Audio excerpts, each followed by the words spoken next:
जय गुरु जी, शुक्राना गुरु जी, जय गुरु जी। संगत जी, आज हम गुरु जी की असीम कृपा से श्री शिव महापुराण की रुद्र संहिता के सती खंड का 37वां अध्याय सुनेंगे।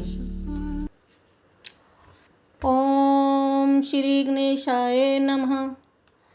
ओम श्री गणेशाय नमः। गुरुर्ब्रह्मा गुरुर्विष्णु गुरुर्देवो महेश्वरः। गुरुर्ब्रह्मा गुरुर्विष्णु गुरुर्देवो महेश्वरः।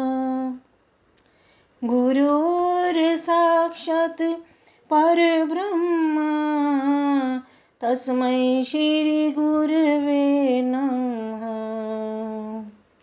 गुरुर्साक्षात् परब्रह्म तस्मै श्री गुरवे नमः। गणों सहित वीरभद्र द्वारा दक्ष यज्ञ का विध्वंस। दक्षवध। वीरभद्र का वापस कैलाश पर्वत पर जाना। प्रसन्न भगवान शिव द्वारा उसे गणाध्यक्ष पद प्रदान करना। ब्रह्मा जी बोले, सभी शत्रुओं के विनाशक महाबलवान वीरभद्र भगवान विष्णु के साथ युद्ध में सभी प्रकार के दुखों को दूर करने वाले भगवान शंकर का अपने हृदय में ध्यान करके दिव्य रथ पर आरूढ़ होकर बड़े महान अस्त्रों को लेकर सिंह के समान गर्जन करने लगे। बलशाली विष्णु भी अपने योद्धाओं को उत्साहित करते हुए महान शब्द करने वाले अपने 5 जन्य नामक शंख को बजाने लगे। उस शंख की ध्वनि को सुनकर जो देवता पहले युद्ध भूमि छोड़कर भाग खड़े हुए थे वे तत्क्षण लौटकर आ गए। तब सेना सहित समस्त इंद्र आदि लोकपाल सिंह गर्जना के करके वीरभद्र के गणों के साथ युद्ध करने लगे।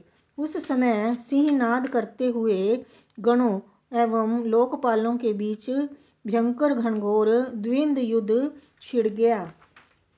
इंद्र नंदी के साथ युद्ध करने लगे, अग्नि अश्मा के साथ और बलशाली कुबेर कुष्मांडपति के साथ युद्ध करने लगे। तब इंद्र ने 100 पर्व वाले वज्र से नंदी पर प्रहार किया। नंदी ने भी त्रिशूल से इंद्र की छाती में प्रहार किया। बलवान इंद्र और नंदी दोनों एक दूसरे को जीतने की इच्छा से अनेक प्रकार के प्रहार करते हुए परस्पर प्रीतिपूर्वक लड़ने लगे। अत्यंत क्रोध युक्त अग्नि ने अपनी शक्ति से अश्मा पर प्रहार किया तथा उसने भी अग्नि पर बड़े वेग से तीक्ष्ण धार वाले त्रिशूल से प्रहार किया। गणों में श्रेष्ठ यूथपति महालोक प्रीतिपूर्वक शिवजी का ध्यान करते हुए यमराज के साथ घनघोर युद्ध करने लगे। महान बलशाली चंड आ करके निऋति को तिरस्कृत करते हुए बड़े बड़े अस्त्रों के से उनके साथ युद्ध करने लगे। महाबलवान मुंड भी त्रिलोकी को विस्मित करते हुए अपनी उत्तम शक्ति से वरुण के साथ युद्ध करने लगे।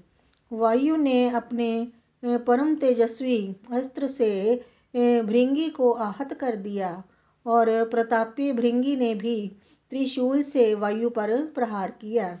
वीर कुष्मांडपति ने पहुंचकर हृदय में आदरपूर्वक शिवजी का ध्यान करके कुबेर के साथ युद्ध करना प्रारंभ किया। महान भैरवीपति योगिनियों के समूह को साथ लेकर समस्त देवताओं को विदीर्ण करके विचित्र रूप से उनका रक्त पीने लगे। क्षेत्रपाल श्रेष्ठ देवताओं का भक्षण करने लगे और काली भी उन देवताओं को विदीर्ण कर रक्त पीने लगी। तब शत्रुओं का संहार करने वाले भगवान विष्णु उनके साथ युद्ध करने लगे और उन्होंने 10 दिशाओं को दग्ध करते हुए वेग पूर्वक अपना चक्र फेंका।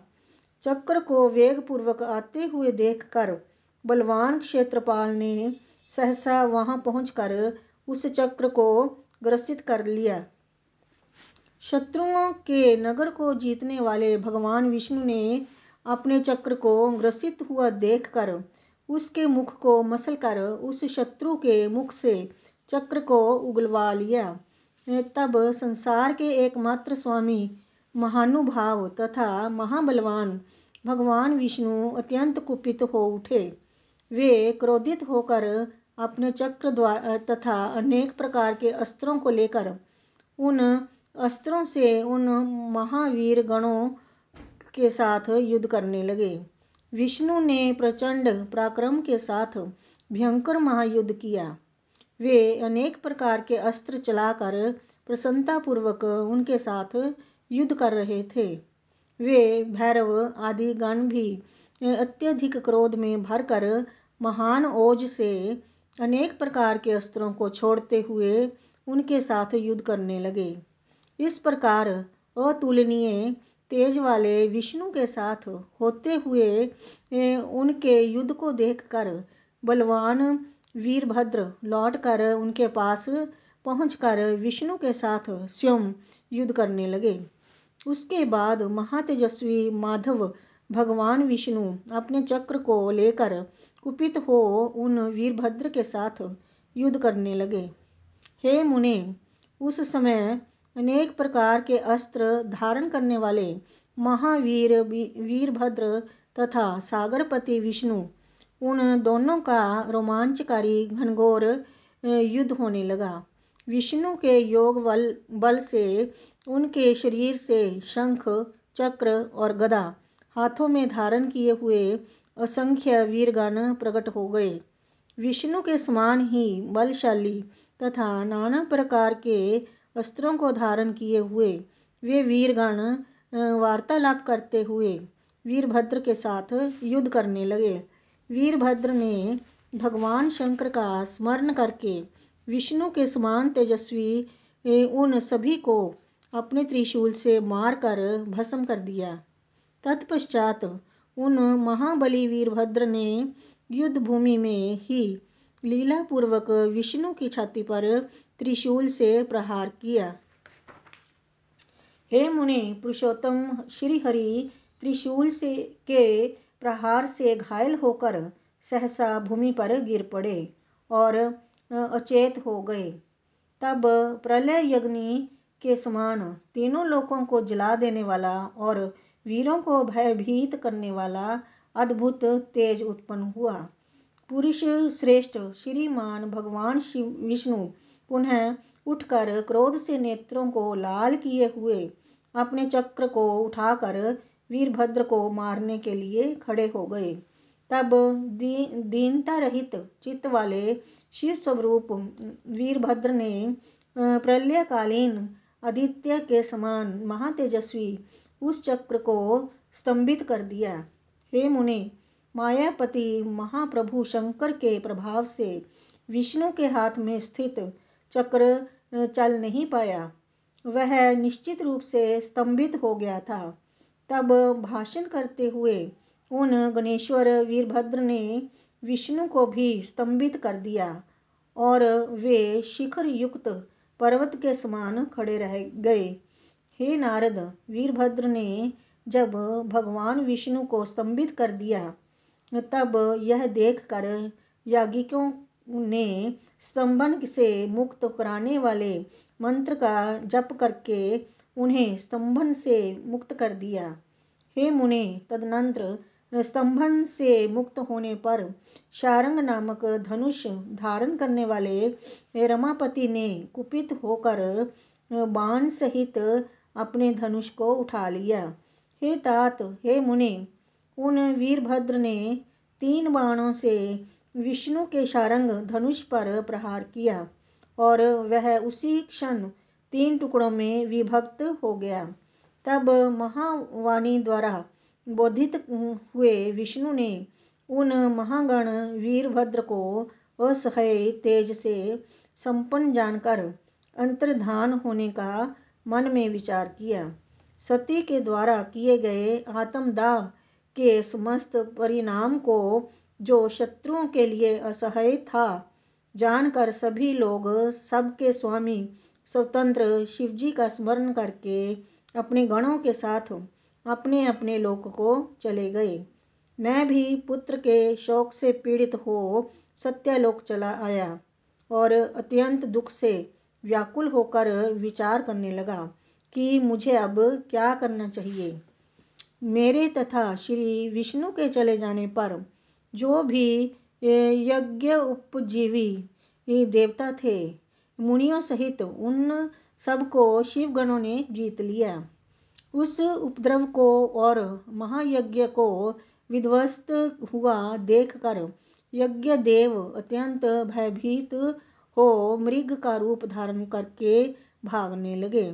मृग रूप में आकाश की ओर भागते हुए उन यज्ञ को वीरभद्र ने पकड़कर सिर विहीन कर दिया। उसके बाद महागण वीरभद्र ने प्रजापति धर्म, कश्यप, अनेक पुत्रों वाले मुनीश्वर, अरिष्ट नेमि मुनि, अंगिरा, कृशाशव तथा महामुनि दत्त के सिर पर पैर से प्रहार किया। प्रतापी वीरभद्र ने सरस्वती तथा देव माता अदिति की नासिका के अग्रभाग को अपने नख अग्र से विदीर्ण कर दिया। तत्पश्चात क्रोध के कारण चढ़ी हुई आंखों वाले उन वीरभद्र ने अन्य अन्य देवताओं को भी विदीर्ण कर उन्हें पृथ्वी पर गिरा दिया। मुख्य मुख्य देवताओं और मुनियों को विदीर्ण कर देने पर भी वे शांत नहीं हुए। महान क्रोध से भरे हुए वे नागराज की भांति सुशोभित हो रहे थे। जैसे सिंह वन के हाथियों की ओर देखता है, उसी प्रकार शत्रुओं को मारकर भी वे वीरभद्र सभी दिशाओं में देखने लगे, कौन शत्रु कहाँ है। उसी समय प्रतापी मणिभद्र ने भृगु को पटक दिया और उनकी छाती पर पैर से प्रहार करके उनकी दाढ़ी नोच ली। चंड ने बड़े वेग से पूषा के दांत उखाड़ लिए, जो पूर्व काल में महादेव जी को दक्ष द्वारा शाप दिए जाने पर दांत दिखाकर हंस रहे थे। नंदी ने भग को रोषपूर्वक पृथ्वी पर गिरा दिया और उनकी दोनों आंखें निकाल लीं। जिन्होंने शिव को शाप देते हुए दक्ष की ओर नेत्र से संकेत किया था। गणेश्वरों ने स्वधा, स्वाहा, दक्षिणा मंत्र, तंत्र तथा अन्य जो भी वहां उपस्थित थे, सबको तहस नहस कर दिया। उन गणों ने क्रोधित होकर वितान अग्नि में विष्ठा की वर्षा कर दी। इस प्रकार वीरगणों ने यज्ञ की ऐसी दुर्गति कर दी जिसका वर्णन नहीं किया जा सकता। ब्रह्मपुत्र दक्ष उनके भय के मारे अंतर्वेदी के भीतर छिप गए थे। वीरभद्र पता लगाकर बलपूर्वक उन्हें खींच लाए। उनका गाल पकड़कर उन्होंने उनके मस्तक पर तलवार से आघात किया, परंतु योग के प्रभाव से उनका सिर फटा नहीं, अभेद्य ही रह गया। तब उनके सिर को अस्त्र शस्त्रों से अभेद्य समझकर उन्होंने पैरों से दक्ष की छाती को दबाकर हाथ से सिर को तोड़ दिया। तदनंतर गणों में श्रेष्ठ वीरभद्र ने उन शिवद्रोही दुष्ट दक्ष के उस सिर को अग्निकुंड में डाल दिया। उस समय वीरभद्र अपने हाथ में त्रिशूल घुमाते हुए इस प्रकार शोभित हो रहे थे, मानो युद्ध भूमि में स्वतंत्र अग्नि सबको जलाकर क्रोध में भरी हुई पर्वत के समान स्थित हो। जिस प्रकार प्रज्वलित अग्नि पतंगों को जला डालती है, उसी प्रकार वीरभद्र ने क्रोधित होकर बिना परिश्रम किए ही इन सब को मार कर अग्नि से जला डाला। तत्पश्चात दक्ष आदि को जलाकर वीरों की शोभा से युक्त त्रिलोकी को गुंजित करते हुए वीरभद्र ने भयानक अट्टहास किया।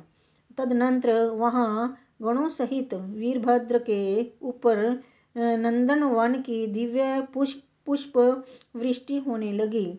शीतल, सुगंधित तथा सुखदायक हवाएं धीरे धीरे बहने लगीं और उसी के साथ देवताओं की दुंदुभियां बजने लगीं।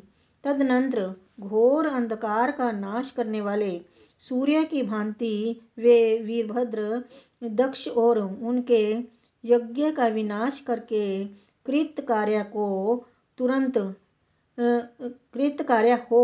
तुरंत कैलाश पर्वत पर चले गए।